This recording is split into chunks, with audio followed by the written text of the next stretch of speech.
On a quiet evening in March 2019, Karen Jimerson was getting ready for bed at her Texas home. She had just finished showering. Her partner and their kids were sound asleep.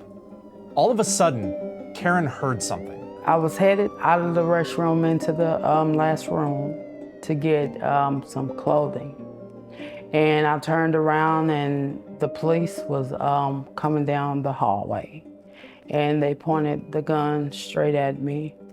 And I proceeded to say, please don't shoot.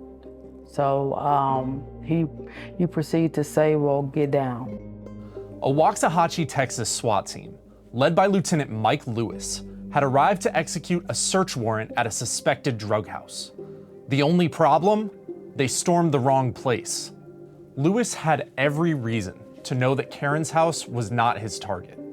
He knew the address on the warrant, which did not match the address clearly displayed on the front of Karen's house.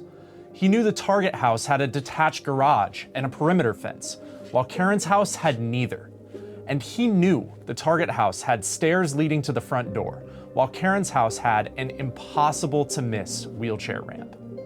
Despite all this evidence that they were at the wrong place, Lewis still ordered his team to shatter Karen's windows, detonate a flashbang grenade in her front yard, break down her door, and enter with guns drawn.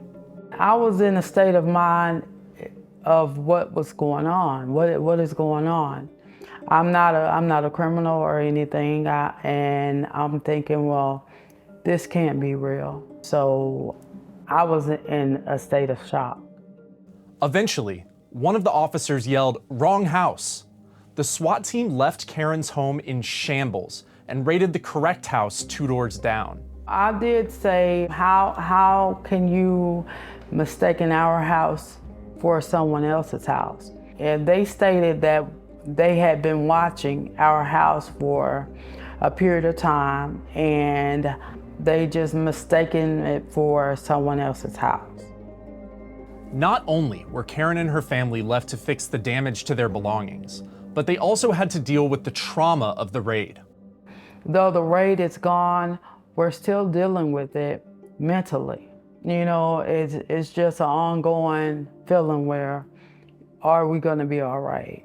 Are there gonna be any other incidents where it's gonna happen again? The memory is always in the back of our heads. It doesn't matter how much medicine we take, it always comes back. It always comes back. After the botched raid, an internal investigation found that Lewis completely overlooked his department's reasonable and normal protocol. The police chief testified that these mistakes should have never happened, and Lewis was suspended without pay. Even Lewis hasn't argued that ordering the no-knock raid was reasonable under the Fourth Amendment. But when Karen sued, the Fifth Circuit ruled Lewis was entitled to qualified immunity. That felt like they were trying to cover up their wrongdoing. When they try to cover up their wrongdoing, it's like, if it happens to me, it must have happened to a lot of people that didn't have any power. Karen deserves to have her constitutional rights vindicated in court. That's why she and IJ are petitioning the United States Supreme Court to hear this case. Qualified immunity should not shield officers from accountability. That's especially true when they fail to recognize obvious signs that they're raiding the wrong home.